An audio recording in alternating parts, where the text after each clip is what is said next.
luto na ang ulam po namin ay ginataang kamansi na may lumbay at saka piniritong isda, guys.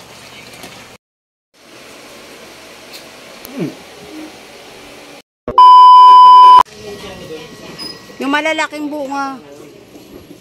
Ayun na, may mga maliliit o alanganin. Huwag mo nang kunin. Na.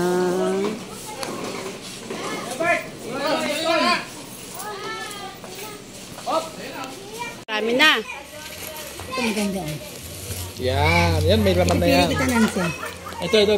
Hindi naman yan Ate Nune, ano. Kasi... Uy, meron pa. Bili na, bili na kayo. Bilisan mo, may 10 na to. Bili na. Peso isa. Marami na.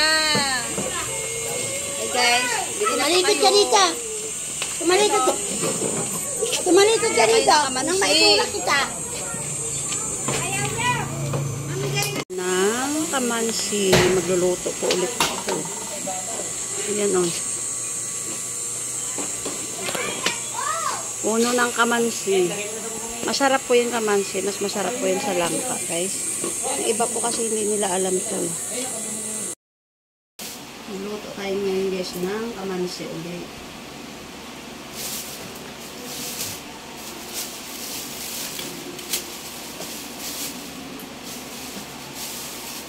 Ang peraso.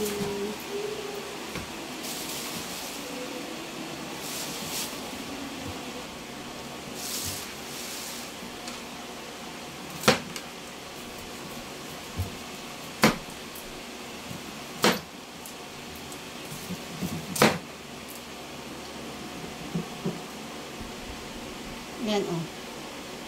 Mahirap balatan. Yun na guys, tapos na po magbalat. Tapos ng balatan.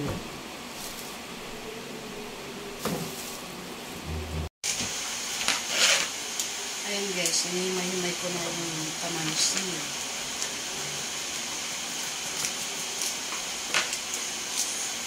Kailangan sa tanggalan nito o para kasi matigas ito.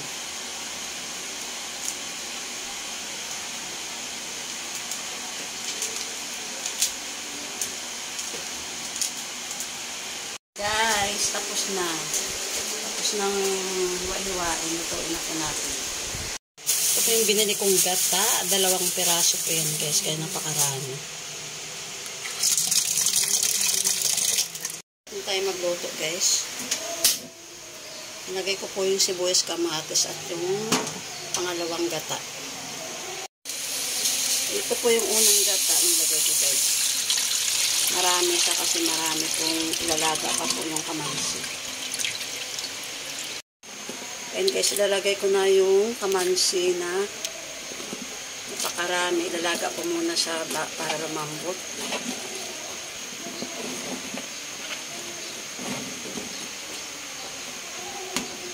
Ayan na guys, takpan muna natin. Sinalaga ko muna yan. Ito po ilalagay ko malunggay. Hintayin po muna natin itong lumambot. Ilalaga po muna natin guys. Guys, luto ng aming gulay na marami, isang kawa. Ilagay ko siya guys ng ano yan. Daing, malunggay. Fresh po lahat dyan yung gulay. Ulam ko ngayon, kamansi with malunggay at daing.